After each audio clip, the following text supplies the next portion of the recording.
네, 안녕하세요. 저는 에픽게임즈 코리아 최영훈이라고 합니다. 만나서 반갑습니다. 네, 저는 이번 세션에서는 언리얼 엔진으로 애니메이션 제작하기에 대해서 소개를 할 건데요.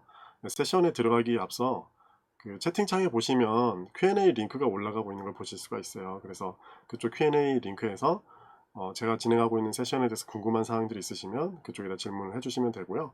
세션이 끝나고 나서 제가 그거에 대한 질문에 대한 것을 답변을 드리도록 하겠습니다. 자, 그러면 본격적으로 세션을 들어가 보도록 하겠습니다.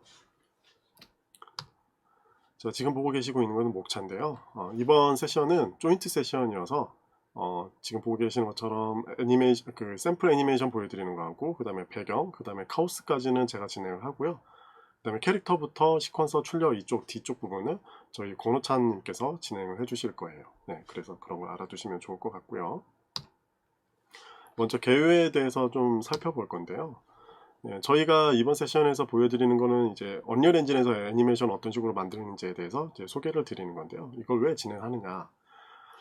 전 세계적으로도 그렇고 국내도 그렇고 전 이제 M&E 분야 쪽에서 오프라인 렌더링에서 리얼타임 렌더링 쪽으로 이제 많이 바뀌는 추세가 지금 진행되고 있는데요. 그래서 이쪽 관련해서 질문들을 굉장히 많이 하시고 관심도가 굉장히 높습니다. 그리고 당연히 이제 리얼타임 렌더링을 이제 선택을 하다 보니까 언리얼 엔진을 이제 찾게 되시고요. 그래서 언리얼 엔진에서 어떻게 애니메이션을 만드는지에 대해서도 질문들을 많이 하고 계셔서 그러면 우리가 한번 언리얼 엔진에서 TV 애니메이션을 한번 만들어 보자. 이런 게 목표가 되어 가지고요. 해당 프로젝트를 진행하게 되었습니다. 자, 그러면 언리얼 엔진에서 어떤 식으로 만들 건지에 대해서 좀 저희가 고민을 해봤는데요. 먼저 여러분들이 아시겠지만 저희는 마켓플레이스라는 게 있습니다. 그래서 많은 유저들, 많은 개발자분들이 본인들이 만드신 컨텐츠를 업로드해서 판매도 하고 이렇게 하는 마켓플레이스가 있는데요. 그 마켓플레이스에서 제공하고 있는 에셋들을 이용해서 한번 애니메이션을 만들어 보자 라고 생각을 하게 되었고요. 그 다음에 뭐 당연히 저희 그 컷신을 제작할 때 필요한 뭐 시퀀서라는 에디터가 있어요. 근데 그 에디터도 이용해서 뭐 애니메이션을 만들어 보자. 그리고 이펙트는 나이아가라를 한번 써보고 그 다음에 뭐 이제 부서지는 거라든지 이런 걸 표현할 때는 카오스를 한번 써보자. 그 다음에 헤어라든지 그다음에 이제 M&E 분야에서는 마야를 많이 쓰시니까 마야도 한번 써서 이번에 제대로 한번 만들어 보자 라고 생각을 하게 되었습니다. 그래서 이제 저희가 만든 애니메이션 한번 보셔야 하잖아요. 한번 보여드리도록 하겠습니다. 지금 보고 계시는 거는 저희 이제 언리얼 엔진에서 그 만든 애니메이션이고요. 실제로 이제 그 시퀀서를 이용해서 만들게 되었고요. 애니메이션이 저희가 지금 사운드가 적용이 되지 않은 상태라서 그 점을 감안하고 봐주시면 될 것 같습니다.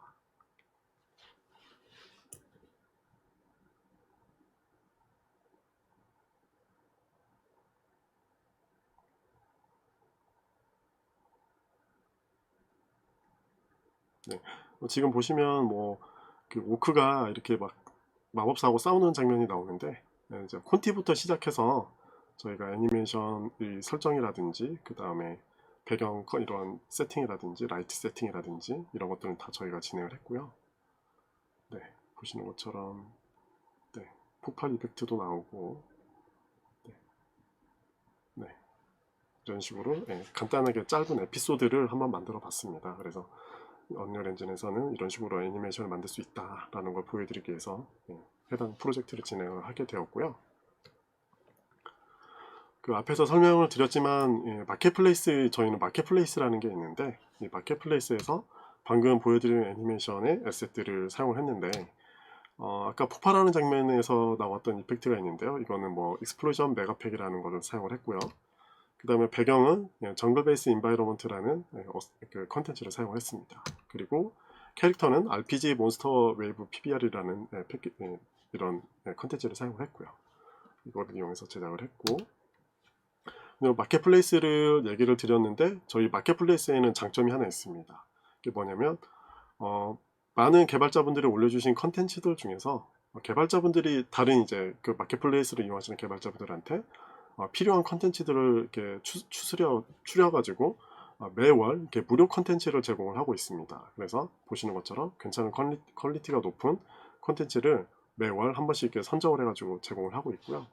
그 다음에 특별 할인이라고 해서 저희가 프로모션하고 있는 컨텐츠들도 이렇게 보실 수가 있습니다. 그리고 얼마 전에 공개했던 프로젝트 내추럴이라는 이런 패키징들이 있는데, 이게 뭐냐면은 자연물들 있잖아요. 보통 배경을 만드실 때 식생들을 많이 만드시는데 그게 시간이 많이 들고 퀄리티 높은 것들을 만들기 위해서 많이 힘든데, 이것도 역시 마찬가지로 무료로 제공을 하고 있습니다. 그래서 해당 컨텐츠들을 받아서 개발하시는 프로젝트에 사용을 하시면 되게 좋을 것 같아요. 자, 그러면 실제 언리얼 엔진에서 애니메이션을 만들 때 어떤 것들을 해야 되는지에 대해서 살펴볼 건데, 먼저 파일 임포트 하는 거에 대해서 좀 살펴보겠습니다. 언리얼 엔진에서는 기본적으로 FBX 포맷을 사용을 하고 있는데요. 그래서 마야라든지 맥스에서도 FBX 포맷을 익스포트해서 엔진에 임포트해서 가져오시면 되는데, 이거 어떻게 가져오시냐면은 한번 컨텐츠 브라우저로 가보겠습니다. 언리얼 엔진을 처음 키시면 이렇게 레벨 에디터라는 게 뜨는데, 컨텐츠라는 아이콘이 있어요. 이걸 눌러주시면 컨텐츠 브라우저라는 게 생기는데요. 이 컨텐츠 브라우저는 저희 언리얼 엔진에서 모든 사용하는 컨텐츠들, 뭐 머티리얼, 메시, 뭐 텍스처, 애니메이션, 뭐 이런 것들을 다 관리해주는 종합 툴이에요. 여기서 마우스 오른쪽 을 누르시면 임포트 하는 곳이 생깁니다. 그래서 이걸 눌러서 본인이 가져오시는 FBX 포맷을 선택을 해주시면 되고요. 그리고 USD 포맷도 저희는 지원을 하고 있어요. 그래서 플러그인 쪽에 세팅 쪽에 가셔서 USD를 검색을 해주시면 USD 임포터라는 게 있습니다. 그래서 이걸 활성화 해주시면은 USD 포맷을 활성화가 되고 사용하실 수가 있어서요. 이런 식으로 사용할 수 있다라는 걸 알아두시면 좋을 것 같습니다. 자, 그러면 이제 본격적으로 언리얼 엔진에서 이제 레벨, 그러니까 배경을 만들 때 어떤 식으로 만드는지에 대해서 좀 소개를 드리도록 하겠습니다. 엔진으로 한번 다시 돌아가 볼게요. 자, 지금 보고 계시는 게 이제 배경인데요. 지금 바닥에 보고 계시는 거는 이제 랜드스케이프라고 해서 저희가 이제 지형을 만들 때 쓰시는 툴을 제공을 하고 있습니다. 그건 어디에 있냐면 이쪽에 컨텐츠라는 곳에 옆에 보면 모드가 있어요. 모드에 랜드스케이프라는 곳이 있습니다. 그래서 랜드스케이프를 선택을 해주시면 뭐 이렇게 예를 들어서 랜드스케이프를 편집을 해서 지형을 이렇게 편집을 해가지고 만드실 수도 있고요. 그 다음에 저희가 이제 컨텐츠 브라우저에서 예를 들어서 맥스나 마야에서 만든 거를 가지고 왔다. 이렇게 가지고 온 어셋을 배경에다 배치를 한번 해보도록 하겠습니다. 이렇게 배치를 하고자 하는 어셋을 선택을 해서 드래그 앤 드랍을 해서 놓으시면 레벨에 배치가 되고요. 이렇게 배치된 거를 가까이 가서 보시면 이런 피봇이 나와요. 그래서 기즈모가 나오는데 이거를 가지고 선택을 해서 Alt 키를 눌러서 드래그 앤 드랍을 하시면 카피 앤 페스트가 됩니다. 그리고 스페이스 바를 누르시면 이렇게 조정하실 수 있는 모드가 여러 가지로 변하고요. 그래서 로테이트도 할 수 있고, 그 다음에 스케일도 이렇게 변환해서 배치를 하실 수도 있고요. 그 다음에 배치하고자 하는 어셋들을 이렇게 선택해서 드래그 앤 드랍해서 놓으시면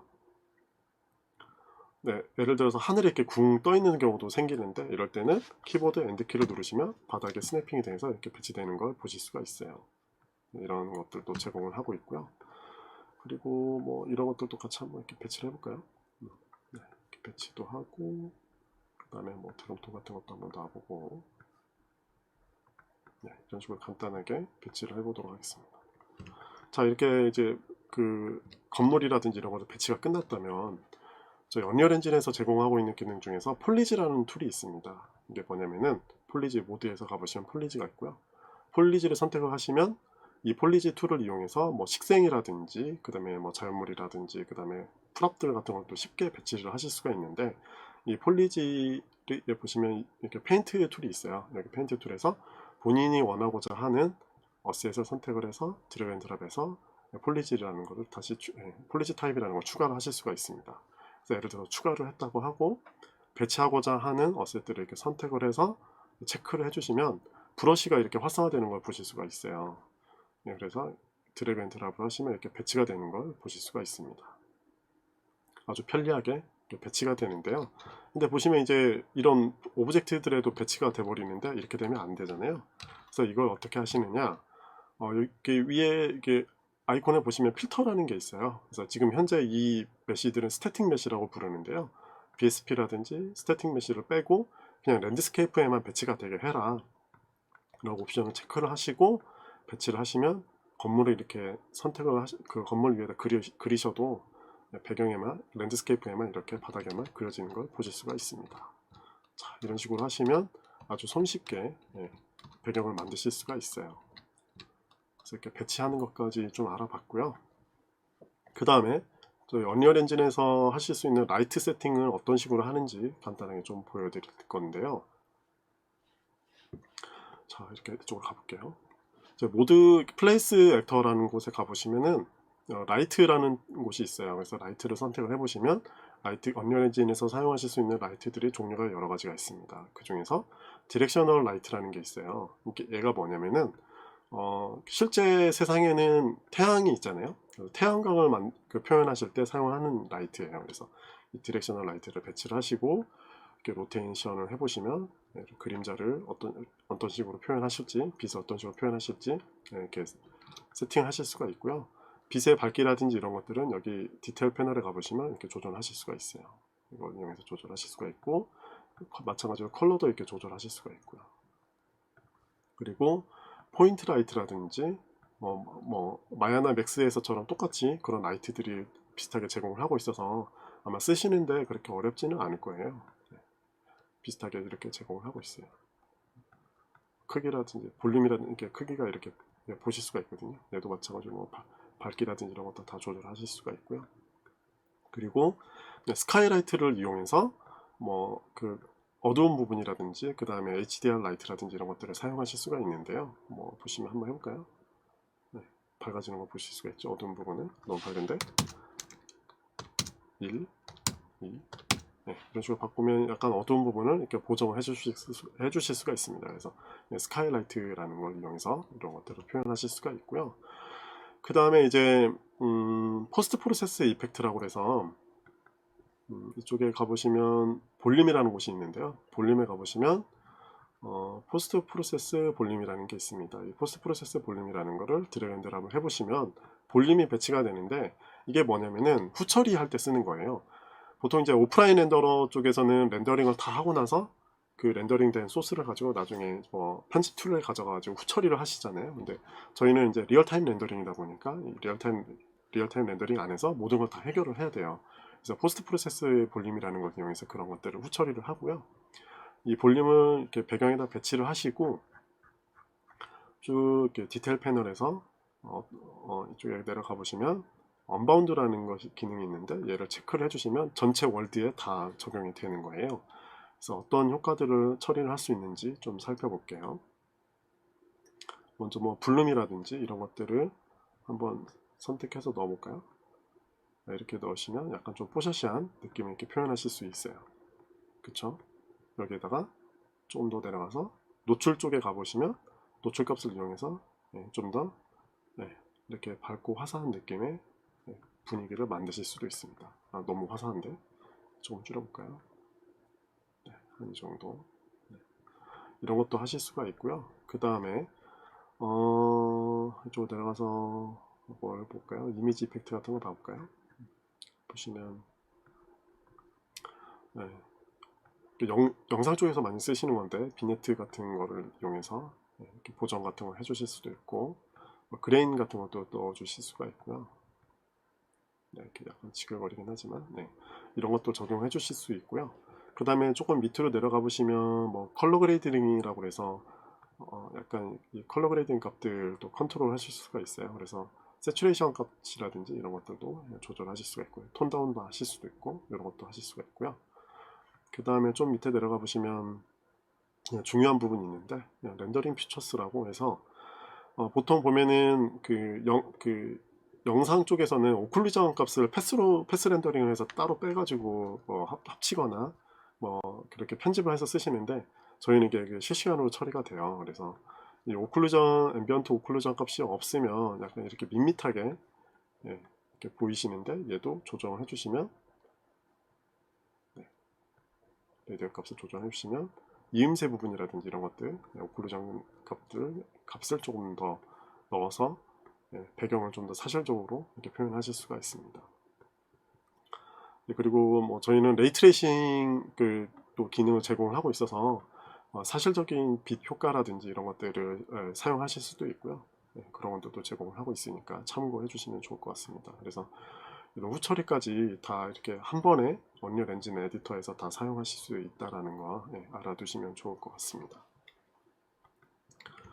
그리고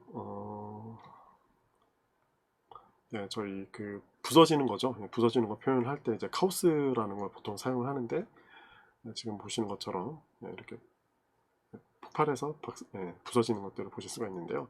저희 카오스라는 플러그인이라는 걸 체크를 해서 사용하시면 이렇게 카오스라는 에디터가 이렇게 활성화가 되고요. 여기서 이렇게 부서지는 것들을 시뮬레이션해서 만드실 수도 있습니다. 이렇게 만들어서 사용하실 수가 있어요.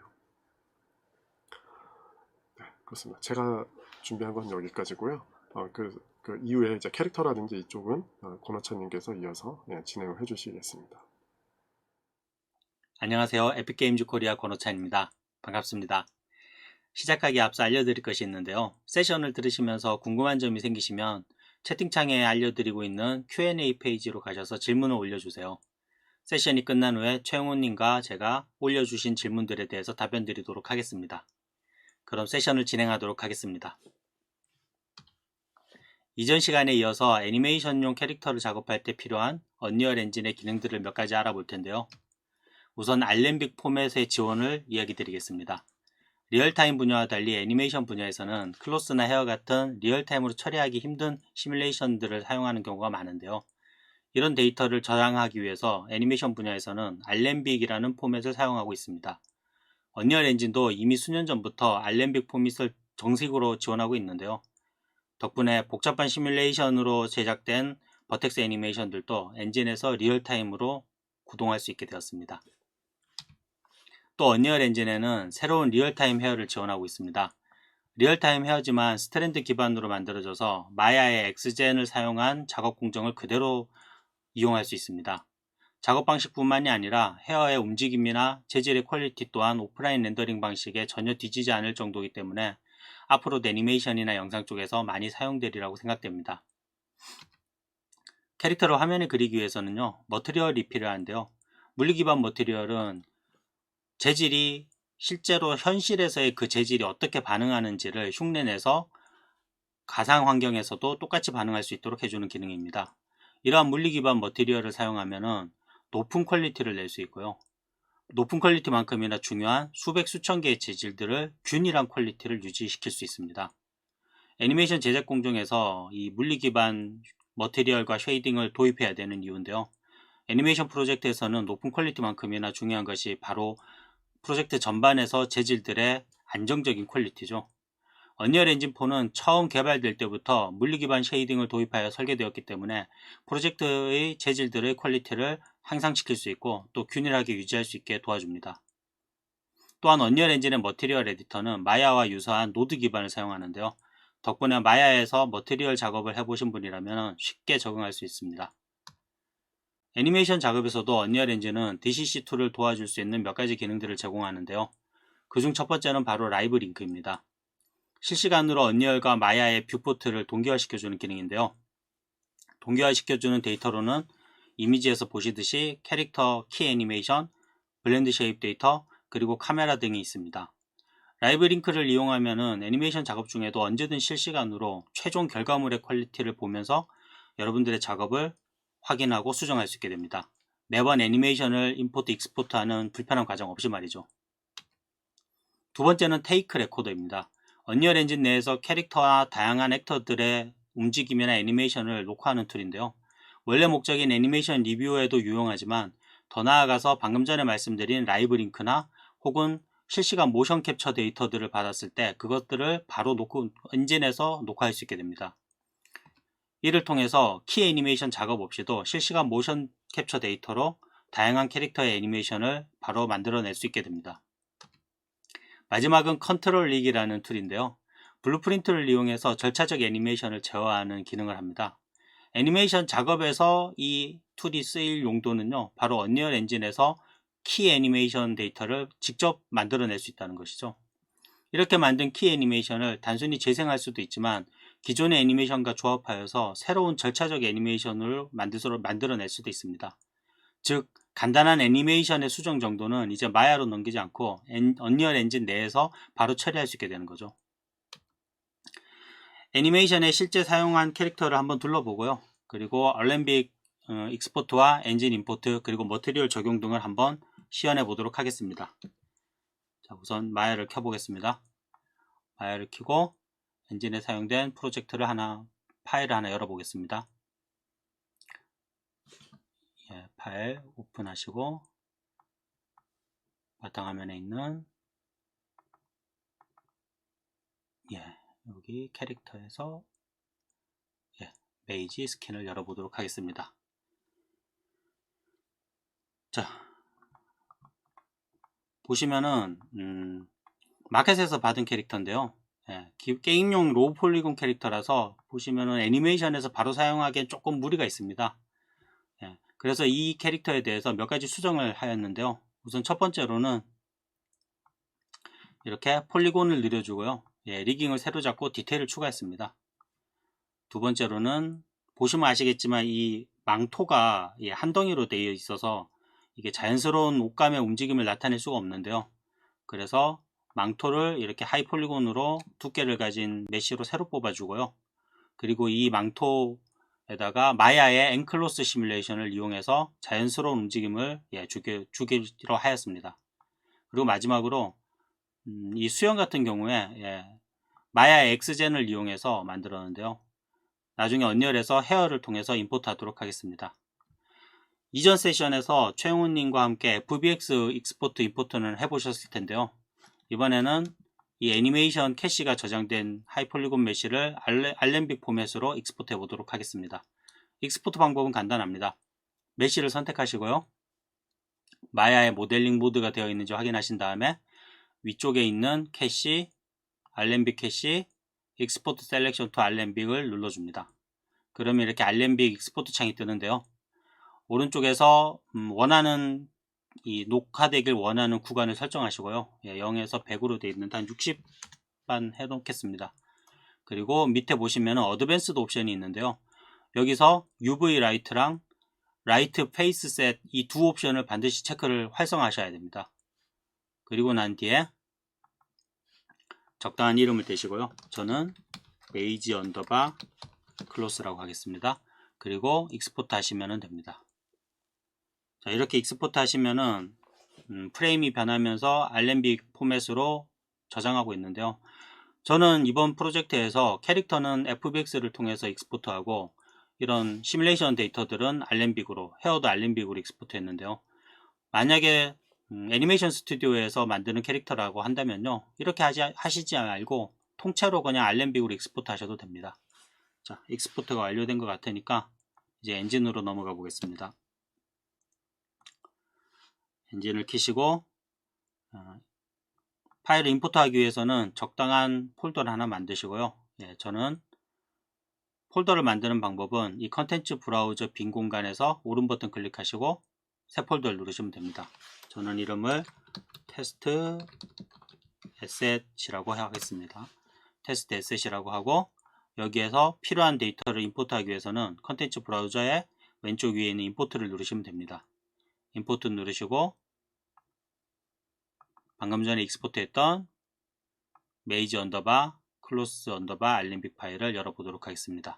알렘빅 파일을 언리얼에서 임포트 할 때는요, 세 가지 방식이 있는데요.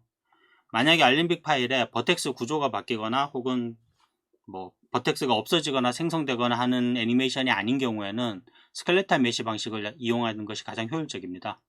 임포트 타입에서 스켈레탈 메쉬 선택하시고 아래쪽으로 임포트 하시면 됩니다. 임포트 하시면은 파일을 임포트 하는데요. 자, 임포트가 완료되면은 이렇게 3개의 에셋이 생깁니다. 간단하게 설명드리면은 언리얼 엔진에서 이 분홍빛 에셋은 바로 스켈레탈 메쉬라고 합니다. 여러분들이 마야에서 바인딩 메쉬라고 하는 본 정보로부터 스키닝된 메쉬를 얘기하죠. 그리고 오른쪽에 있는 조금 이 진한 녹색의 에셋이 바로 애니메이션 클립입니다. 더블 클릭해 보겠습니다. 언리얼 엔진에서는 이렇게 에셋을 더블 클릭하면은 그 에셋을 관리하거나 조작할 수 있는 툴을 자동으로 띄워줍니다. 보시면은 예, 정상적으로 엔클로스 시뮬레이션이 걸린 옷이 임포트 되었는 것을 알 수 있습니다. 자, 잘 보이시죠? 예, 여기까지 하셨으면은 하는 김에 요 메시에다가 매터리얼도 한번 적용시켜 보겠습니다. 매터리얼을 적용하기 위해서는 스켈레톤 메시 에셋을 여셔야 되는데요. 이 분홍색 스켈레톤 메시를 더블 클릭하시고 열리는 창에서 왼쪽 위에 보시면은 에셋 디테일 창에 머테리얼 슬롯이라는 게 있습니다. 예, 이게 바로 머테리얼을 연결할 수 있는 장소인데요. 두 가지 지금 아이디가 있는데요. 보시면은 하이라이트를 눌러 보시면은 각각 어느 부위를 예, 지정할 수 있는지 알 수 있습니다. 이 상태에서 이 아이콘 오른쪽에 있는 이 팝업 다운 메뉴를 누르시면은 언리얼 엔진에서는 이 설정할 수 있는 종류의 데이터를 이렇게 바로 보여주게 됩니다. 여기에서 제가 미리 만들어 놨던 m 언더바 캐릭터 언더바 메이지 이거 말고 m 클로스로 한번 찾아보겠습니다. m 언더바 클로스 언더바 메이지 파일을 여시면은 이렇게 바로 적용이 되는 것을 알 수 있습니다. 위에도 똑같이 해주겠습니다. 위에도 마찬가지로 메뉴 여시고 m 언더바 저는 물론 이름을 제가 만든 거를 했지만 여러분들은 여러분들이 머티리얼을 만들거나 혹은 마켓에서 머티리얼을 받으시면은 그걸 바로 적용하시면 됩니다. 저장하시고 자 여기까지 했는데요. 아까 제가 헤어 말씀드렸듯이 예, 미리 임포트된 헤어도 한번 보도록 하겠습니다. 예, 헤어 같은 경우는 임포트에 시간이 조금 걸리니까 제가 미리 임포트 해놨는데요. 조만간 에픽 라이브를 통해서 헤어에 관한 내용을 다룰 예정이니 혹시 관심이 있으시면은 한번 봐주시면 감사하겠습니다. 예, 이렇게 방금 캐릭터를 스켈레톤 메시와 알렌빅을 통한 엔클로스 메시 그리고 헤어까지 한꺼번에 임포트 해놨는데요. 예, 잘 보시면은 헤어가 자연스럽게 움직이는 것을 알 수 있습니다. 실제로 헤어를 적용하는 게 그렇게 어렵지 않으니까 한 번씩 꼭 해보시길 바라겠습니다. 자, 그러면 다시 설명으로 돌아가서요. 다음으로 언리얼 엔진의 이펙트 툴에 대해서도 잠깐 알아보도록 하겠습니다. 나야가라는 언리얼 엔진의 새로운 차세대 이펙트 툴입니다.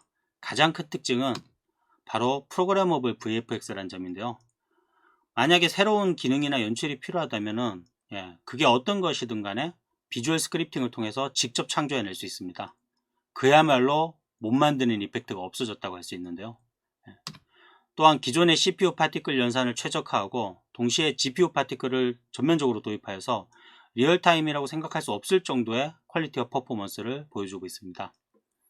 물론 새로운 툴임에도 불구하고 오랜 베타 테스트를 통해 지금 당장 사용하셔도 문제가 없을 정도의 신뢰성을 제공하는 것 또한 나야가라의 큰 장점이라고 할 수 있겠습니다.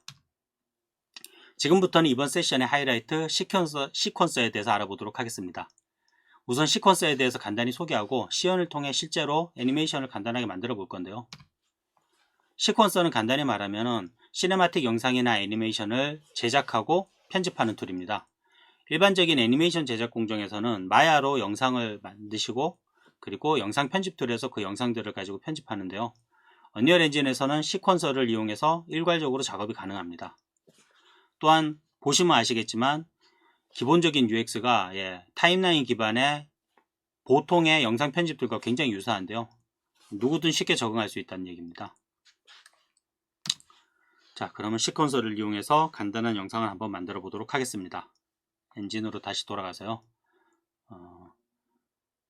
우선 시퀀서를 실행시키기 앞서 앞에 이전 세션에서 했던 배경을 같이 열어서 그 배경에서 시퀀서를 한번 다뤄보도록 하겠습니다. 배경이 열렸고요. 여기에다 만들고 싶은 애니메이션을 만들기 위해서 시퀀서를 추가할 건데요. 시퀀서를 추가하는 방법은 우선 적절한 폴더에서요. 저는 이 시퀀서 폴더를 이용하겠습니다. 여기에 폴더를 하나 만들어서요. 테스트 클립이라고 하고 여기에 시퀀서를 추가해 줍니다. 오른 버튼 클릭하시고 애니메이션으로 가셔서 레벨 시퀀스라고 되어 있는 것을 선택하시면 되는데요. 이름은 테스트 씬이라고 하겠습니다. 그리고 더블 클릭해 주시면 됩니다. 더블 클릭해 주시면 이렇게 시퀀서 툴이 열리는데요. 보통은 여기에 위치시켜 놓으면 되게 편하게 쓸 수 있습니다. 자, 이렇게 도화지가 만들어졌으니까 이제 영상을 만들기 위해서는 뭐가 필요할까요? 액터가 필요하겠죠. 배우가 필요한데요. 그럼 배우를 추가해 보도록 하겠습니다. 우선 컨텐츠 브라우저로 돌아가셔서 캐릭터 오크로 가셔서 저는 오크랑 메이지 법사 캐릭터를 쓸 건데요. 오크 스켈레탄 메시를 선택하시고 드래그 하셔서 이 시퀀서 탭에 잠깐 기다리시면 시퀀서로 변환이 됩니다. 그대로 드래그를 풀지 말고 아래쪽으로 가져오셔서 놓으시면 이렇게 트랙이 추가됩니다. 별로 어렵지 않죠? 실제로 추가된 이 액터는요, 지금 화면에 보이지는 않는데 선택된 채로 F를 눌러서 보시면은 저 밑에 이렇게 있는 것을 알 수 있습니다. 지금 아마 기존에 작업하던 것들 때문에 다른 캐릭터가 지금 같이 이렇게 열려 있는데요. 이건 닫아 주겠습니다. 자, 계속해서 법사 캐릭터도 추가하도록 하겠습니다. 메이지로 가셔서 메이지 언더바 바디를 누르시고 시퀀서 탭에 기다렸다가 놓으시면 시퀀서에 추가됩니다. 지금 이 메이지 같은 경우는 바디는 스켈레탄 메시지만 이 옷도 별도의 스켈레탄 메시이기 때문에 옷도 추가로 넣어주도록 하겠습니다. 애니메이션에 메이지 클로스 가셔갖고 이걸 넣어볼까요? 메이지 언더바 클로스 언더바 씬 4 마찬가지로 핑크빛, 분홍빛 스켈레탈 메시 선택하시고 시퀀스 가셔서 이렇게 놓으시면 추가가 됩니다. 자, 액터를 추가하셨으니까 이 액터가 움직이게 해야겠죠? 움직이게 하기 위해서는 스켈레탄 메시들의 애니메이션을 적용해야 됩니다. 적용하는 방법은 굉장히 간단한데요. 트랙을 보시면은 스켈레탄 메시 트랙은 기본적으로 밑에 애니메이션이란 서브 트랙이 생겨 있습니다. 애니메이션 트랙에서 오른쪽에 있는 추가 마크를 누르셔갖고요. 어떤 거를 해볼까요? 애님 언더바 씬4 언더바 메이지 이걸로 하겠습니다. 일단 씬4를 다 기준으로 해서 애니메이션을 적용하도록 하겠습니다. 마찬가지로 메이지 언더바 클로스 언더바 씬4도 애니메이션을 추가하셔서 이건 하나밖에 없죠. 그리고 오크 캐릭터도 마지막으로 애니메이션 애님 씬4 오크 이렇게 적용하시면은 애니메이션이 적용된 것을 볼 수 있는데요. 실제로 잘 적용됐는지 한번 이렇게 프레임을 움직여 보겠습니다. 자, 보이시나요? 캐릭터들이 잘 움직이는 걸 볼 수 있죠? 좋습니다. 그럼 이제 뭐가 필요할까요? 캐릭터를 넣었으니까 카메라가 필요하겠죠? 뭘 찍으려면 카메라가 필요하니까요. 카메라를 추가하는 방법은 훨씬 더 간단한데요. 시퀀서에서 위쪽에 보시면 이렇게 아예 카메라 모양의 아이콘이 있습니다. 이걸 눌러주시면은 카메라 컷이라는 트랙, 거대한 트랙이 생기고요. 그 밑에 시네 카메라 액터라는 게 생깁니다. 이게 바로 카메라인데요. 자, 마야에서 애니메이션 작업을 하신 분들은 다 아시겠지만, 마야에서 애니메이션으로 카메라 애니메이션을 잡을 때 어떻게 하셨나요?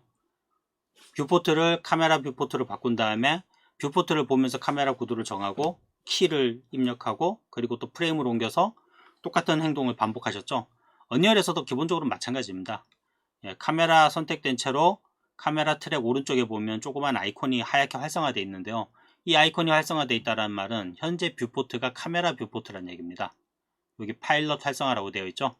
이 상태에서 0프레임 말고요. 한 28프레임쯤 가서 캐릭터가 지금 이제 떨어지고 있으니까 캐릭터가 둘 다 표현될 수 있게 잡으시고 그리고 이 시퀀서에서 시네 카메라 액터 아래쪽에 있는 트랜스폼으로 가셔서 섹션 트랙 오른쪽에 있는 이 키 입력을 하도록 하겠습니다.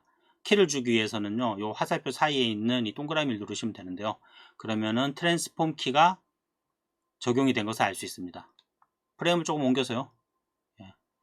요 정도 프레임에서 다시 카메라를 옮겨서 이렇게 키를 주도록 하겠습니다. 키를 주시고 이렇게 움직여 보면은 어떤가요? 카메라가 잘 움직이는 걸 알 수 있죠? 때 캐릭터가 너무 가까워지니까 이 프레임에서 조금 뒤로 당기고 다시 키를 한 번 더 주겠습니다.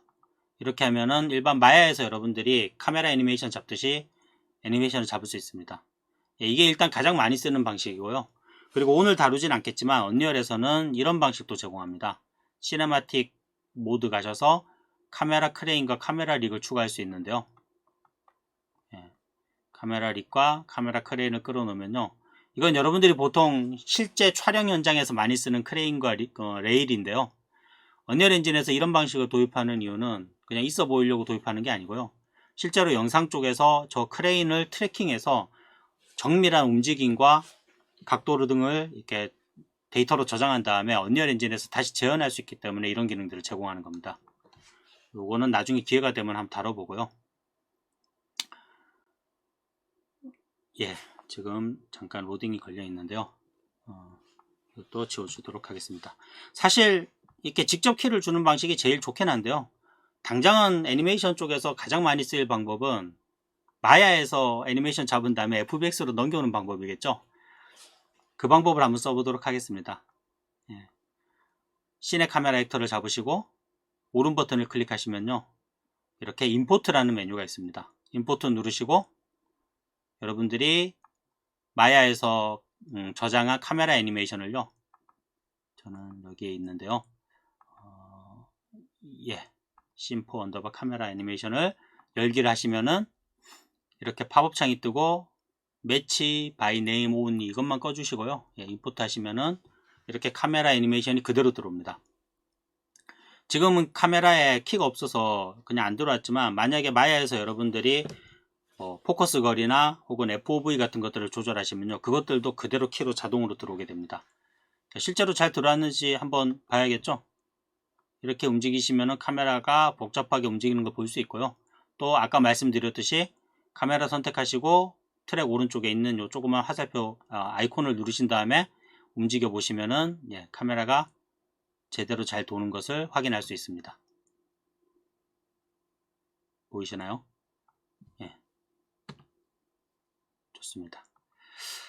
자, 배우도 넣고 카메라도 넣었는데요. 이제 또 뭘 해볼까요? 당장 생각나는 거는 사운드나 이펙트겠죠. 사실 사운드는 저희가 아직 작업 중이라서 사운드 소스가 별로 없기 때문에 그냥 하는 법만 알려드리겠습니다. 간단한데요. 시퀀서 툴에서 트랙을 추가하시고 오디오 트랙을 추가하시면 됩니다. 오디오 트랙 추가하시면은 오디오 트랙에서 다시 오디오 추가를 하셔서 보시고 여기 필요한 사운드를 아무거나 선택하시면요. 이런 식으로 사운드가 들어가게 됩니다. 물론 이렇게 사운드를 재생시키는 기능뿐만이 아니고요. 루핑을 돌리거나 혹은 다른 사운드를 추가해서 이 사운드를 관리하거나 혹은 이 사운드들을 이렇게 적절한 웨이트를 가지고 섞어서 하나의 트랙으로 출력할 수도 있습니다. 보통 일반 편집에서 할 수 있는 건 다 할 수 있다고 보시면 됩니다. 그럼 이펙트도 한번 추가해 보겠습니다. 이펙트를 추가하기 위해서는 콘텐츠 브라우저로 가서 이펙트를 먼저 가지고 올 건데요. 보시면은 저희는 익스플로전 메가팩이라는 마켓플레이스에서 이펙트를 하나 구했고요. 거기서 파티클 시스템에 이펙트를 가져다 쓰기로 하겠습니다.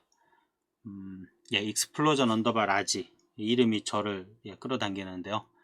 이 이펙트를 마찬가지로 드래그 하시고 시퀀스에서 잠깐 기다리셔서 트랙에다 놓으시면 이렇게 이펙트가 추가됩니다. 이펙트가 보이진 않죠?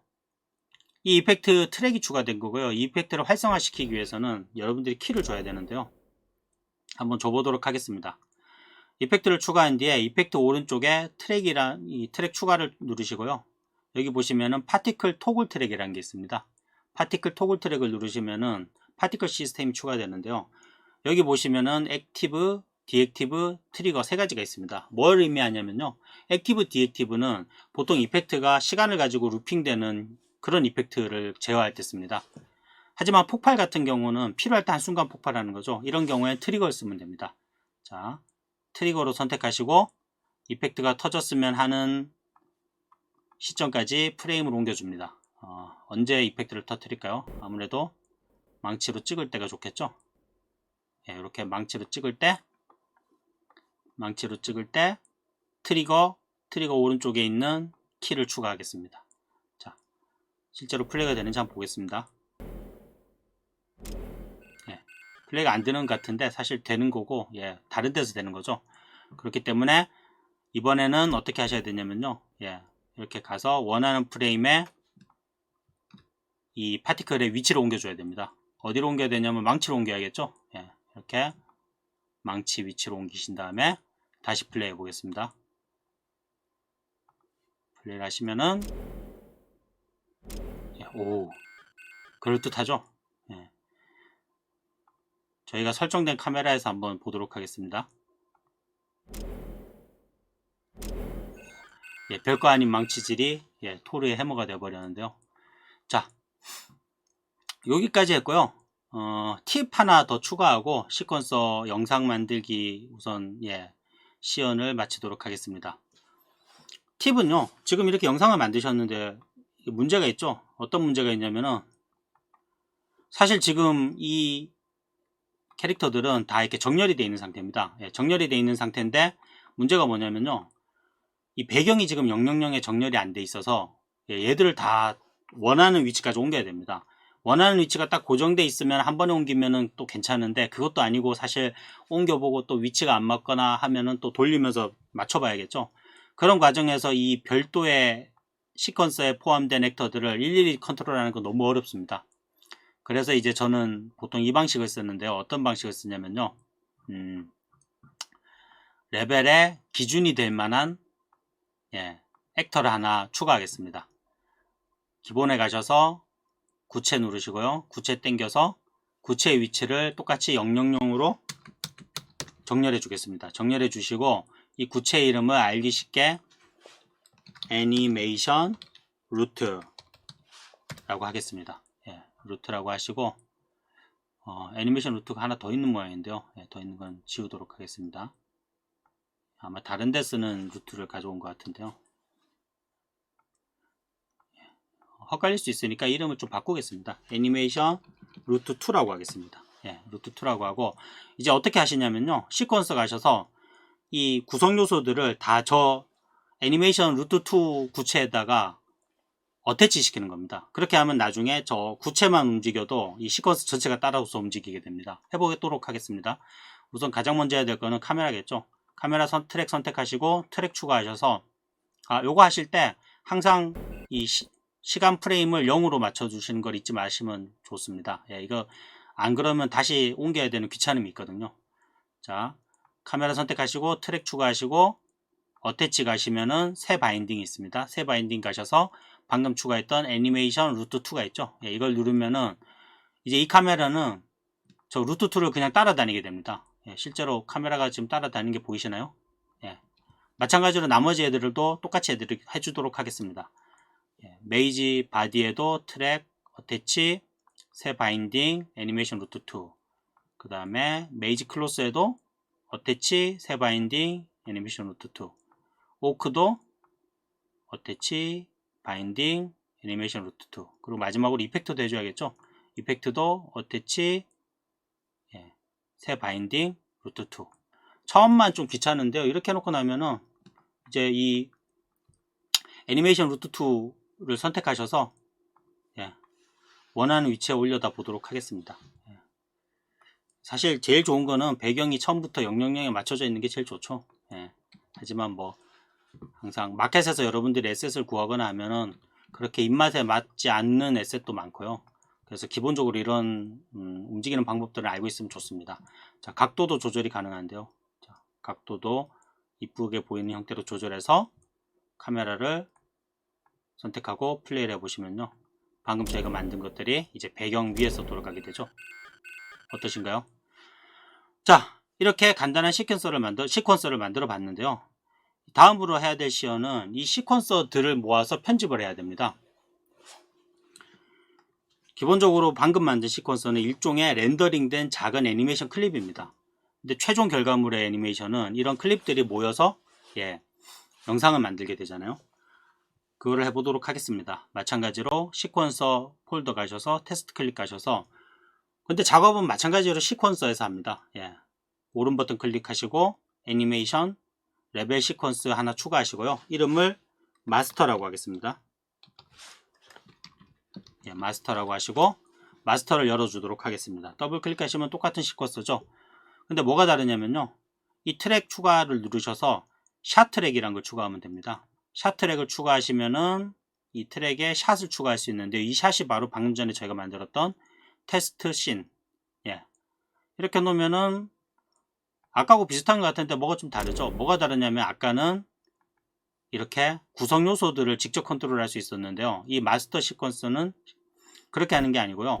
이 시퀀스 자체를 이렇게 편집하게 됩니다. 예를 들면 이거를 복사하셔갖고 복사를 한번 해보도록 하겠습니다. 예, 이렇게 복사하셔갖고 바꾼 다음에 이렇게 잘라갖고 물론 뭐 일반 편집에서 할 수 있는 건 다 할 수 있습니다. 뭐 편집 분할하셔갖고 이렇게 조절한다든지 예, 뭐 이렇게 끼워서 나눈다든지 이런 식으로 영상을 편집할 수 있게 됩니다. 이게 바로 마스터 시퀀스고요. 예, 시퀀서에서 똑같이 작업하게 됩니다. 굉장히 편리하죠? 자, 여기까지 해서 작업을 해봤는데요. 이 레벨에서 저희가 아까 처음 시작할 때 보여드렸던 마스터 시퀀서를 한번 열어서 보여드리도록 하겠습니다. 예, 이게 바로 그건데요. 아까 여러분들 보셨던 예, 한번 실제로 그렇게 작동하는지 한번 재생해 보도록 하겠습니다. 예. 화면을 좀 크게 할까요? 예. 오, 제가 아까 안 보이게 가려놨더니 예, 메이지 바디가 지금 안 보이게 숨겨져 있죠. 예, 역시 리얼타임이니까 가능한 실수네요. 자, 그럼 잘 작동한 걸 알았으니까 이제 그 다음으로 넘어가도록 하겠습니다. 마지막으로 언급할 내용은요, 이 시퀀서에 포함되어 있는 시네마틱 무비 렌더링입니다. 시퀀서에서 여러분들이 보통 3D로 실시간으로 만들 수 있기 때문에 그럴 필요가 없다고 생각하실지 모르겠지만 최종 결과물을 AVI 이미지나 영상 혹은 영상이나 혹은 이제 커스텀 렌더로 뽑아야 될 경우가 있습니다. 어떤 경우냐면은 언리얼에서 모든 작업을 하면 좋겠지만 그렇지 않고 기존의 애니메이션 공정으로 작업물을 넘겨서 후처리를 조금 더 한다든지 이미지를 보정한다든지 해야 될 경우가 생깁니다. 그런 경우를 위해서 언리얼 엔진에서는 작업물을 이렇게 영상이나 커스텀 렌더로 출력할 수가 있는데요. 기능들을 조금 알아보도록 하겠습니다. 기본적으로 영상을 렌더링 할 수 있고요. 그 다음에 커스텀 렌더 패스를 출력할 수 있습니다. 예를 들면은 배경만 따로 뽑는다든지 캐릭터만 따로 뽑는다든지 혹은 뭐 카메라 기준으로 씬뎁스를 따로 뽑는다든지 하는 것들이 가능하죠. 그리고 버닝 기능을 통해서 타임 코드를 넣고 샷 이름이나 추가 편집할 때 편리한 기능들을 같이 베이크해서 꼽을 수가 있습니다. 지원하는 해상도는요, 예, 기본 템플릿은 4K까지 지원하는 걸로 나와 있는데요. 실제로는 예, 가로 해상도, 세로 해상도 8000씩 지원하고 있습니다. 충분히 영상에서 사용할 만한 고해 해상도를 지원하고 있죠. 자, 저희가 간단하게 한번 영상을 출력해 보도록 하겠습니다. 출력하기에 앞서 아까 제가 숨겨놨던 예, 메이지 언더바 죄송합니다. 예, 스켈레톤 메시 메이지를 언더바 보이게 하고요. 방금 그 기능을 쓰기 위해서는 시퀀서에서 요 슬레이트 모양의 아이콘을 누르시면 됩니다. 슬레이트 모양의 아이콘을 누르시고 어떤 포맷으로 익스포트 할 건지 정하시고 어디에 익스포트 하실 건지 정하시고요. 저는 바탕화면에 OC에다가 하겠습니다. 그리고 얼만큼 할 건지 전체 다 걸기엔 조금 무리가 있으니까 조금 FHD로 작게 걸어 보겠습니다. 대략 550에서 650까지 한 100프레임 정도 걸어 보도록 하겠습니다. 그리고 무비 캡처를 누르시면요, 저장이 안 된 에셋이 있을 때 이렇게 저장을 시키고 프리뷰를 보여주면서 렌더링을 걸게 됩니다. 예, 렌더링도 꽤 빠르죠. 예, 완료가 되었는데요. 실제로 잘 익스포트 됐는지 확인해 보도록 하겠습니다. 예, 여기 있네요. 더블 클릭해서 열어보시면은 FHD로 영상이 렌더링 된 걸 알 수 있습니다. 파티클 괜찮죠? 예. 자, 시연은 끝났고요. 그럼 이제 마지막으로 이야기 드리도록 하겠습니다. 자, 다시 원론적인 질문으로 돌아갔는데요. 그럼 왜 언리얼을 써야 하는가? 기본적으로 리얼타임 엔진을 도입해야 되는 이유는 최종 결과물의 퀄리티와 제작 비용이 있습니다. 프로젝트의 퀄리티를 높이기 위해서는 매 단계마다 적절한 피드백과 수정 과정이 필요한데요. 이러한 이터레이션 과정을 얼마나 자주 얼마나 효과적으로 했냐에 따라서 프로젝트의 결과물의 퀄리티가 결정되는 거죠. 하지만 문제는 이 이터레이션 자체가 병목이죠. 그러다 보니까 자주 못하게 되고 조심스러운데요. 바로 이 부분이 리얼타임 엔진의 강점입니다. 렌더링을 걸 필요 없이 즉각적으로 최종 퀄리티에 준하는 결과물을 매 순간마다 볼 수 있고요. 또 공정의 대부분을 엔진에서 처리하기 때문에 사실 이터레이션 시간이 물리적으로도 굉장히 짧아집니다. 그러다 보니 훨씬 더 적은 비용으로 이터레이션이 가능하고, 그 말은 같은 비용으로 이터레이션을 더 많이 할 수 있고 종합적으로 더 높은 퀄리티를 더 낮은 비용으로 얻을 수 있게 되는 거죠. 하지만 지금까지는 애니메이션이나 영상 같은 M&E 분야에서 리얼타임 엔진을 사용하지 않았는데요. 그건 이제 효과적이냐 아니냐를 떠나서 애초에 최종 결과물의 퀄리티가 너무나 낮았기 때문입니다. 하지만 하드웨어가 발전하고 또 언리얼 엔진이 그 인식을 바꿔나가고 있는데요. 언리얼 엔진은 지금 보셨듯이 전통적인 이 애니메이션 쪽이나 M&E 쪽의 작업 방식이나 포맷을 적극적으로 지원하고 있습니다. 이걸 통해서 기존의 애니메이션이나 M&E 쪽 작업자들이 그분들이 가진 노하우를 로스 없이 그대로 언리얼 엔진의 리얼타임 공정으로 가져올 수 있게 하고요. 또 언리얼 엔진은 레이트레이싱이라든지 여러가지 기능들을 계속 발전시켜 나가고 있어서요. 오프라인 렌더러에 준하는 레더링 퀄리티를 지금은 충분히 제공하고 있습니다. 언리얼 엔진은 가장 개방적이고 가장 진보된 리얼타임 엔진이기 때문이죠. 물론 프로세스를 처음 도입하는 단계에는요, 이 도입 비용으로 인해서 오히려 효율성이 떨어져 보이고 좀 조심스럽긴 합니다. 하지만 결국 리얼타임 엔진이 애니메이션 공정에 도입되는 것은 저는 필연적인 흐름이라고 보고요.